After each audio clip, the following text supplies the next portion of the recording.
nawashukuru sana Elmasai Lampo. Nawashukuru majirani zangu.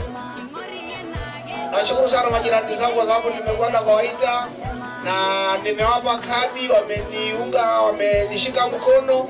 Nashukuru sana ndugu zangu. Nashukuru sana James nisijampa kadi lakini nimempigia simu akasema ndakuja na amekuja, nashukuru sana.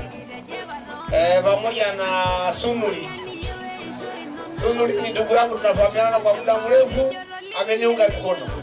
Nashukuru sana ndugu zangu. Kwa hiyo mimi nasema asanteni sana. Sina mengi kwa sababu sio mwanasiasa, lakini nasema asanteni sana kwa sababu mmeniunga mkono. Tuunge wote mpaka kumaliza hii sherehe yetu. Kwa hiyo nashukuru sana. Na nilikuwa napenda tufanye mpaka kesho asubuhi. Asante sana. Asante sana baba. Asante sana baba yangu. Asante.